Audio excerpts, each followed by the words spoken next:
Hi there. This is my ethics presentation for the Ford Pinto. Now, at Ford, there are two major players involved in the creation of the Pinto. Ford engineers who designed and built it, and Ford management, specifically Ford President Lee Iacocca. These two parties both share some of the moral responsibility for the Pinto. But Lee Iacocca, while not an engineer, was the prime mover in this case, and so for the purpose of this presentation, he's going to catch the lion's share of the moral responsibility. The Pinto was Iacocca's baby. Around Ford, it was referred to as Lee's car.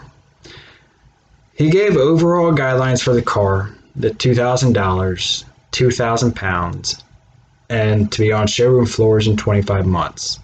He put a lot of pressure on his engineers to make that car a reality. So, what are the duties that Iacocca and the Ford Motor Company actually have?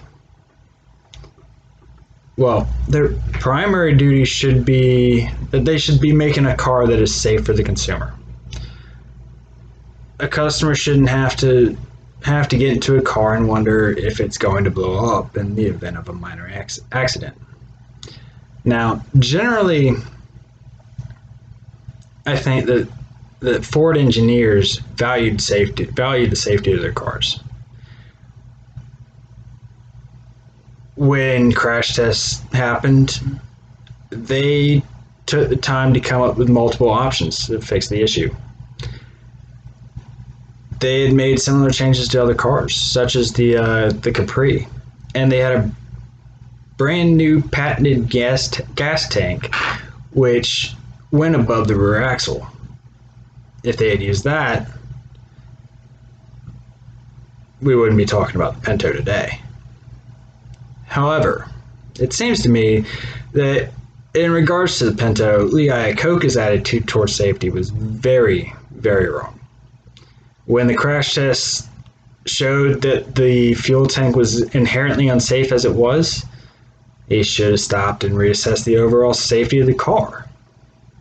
But Iacocca, while he did ask his engineers for solutions, didn't want to hear suggestions at all, nor did he want to hear about any of the safety concerns regarding the Pinto. He started using cost-benefit analysis to guide his decision-making. And this is all well and good. In most cases in manufacturing, it's kind of a good way to go. Unless human lives are involved. Because how much is a human life worth? It's, at Ford at the time, apparently, $200,725. That's the number Iacocca used when he did his cost benefits analysis. And because of that, that's actually the problem. A human life has an inherent value. It can't be broken down into dollars and cents. Because of the irreplaceable nature of life, it has an inherent worth rather than an instrumental one, meaning that it should be impossible to put into a cost-benefit analysis.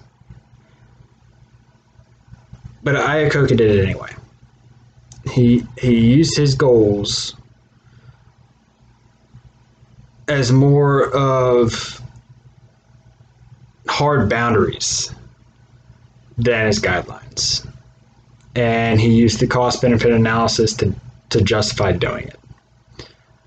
So what should an engineer take from this? Well, I think that if you offer a product to consumers, that you should try to make it as safe as you can. For something like a car, which in and of itself is inherently dangerous. It's it's basically a metal box sheathed in plastic powered by exploding gasoline, which hurtles down the road at 40, 50, 60 miles an hour. In that regard, the goal should be to make it as safe as possible, given any number of uncontrollable circumstances. There are inherent risks involved, but added risk due to a known design flaw should not be one of them. Ford, Ford had a major conflict of values. While some of them valued safety, some, they obviously in this case valued the profits to be earned from the Pinto over the lives of its consumers. I I'd encourage engineers and management to in the future to put the inherent worth of a human life over the profits to be gained, regardless of how tempting those profits may be. And that's all I have. Thank you very much.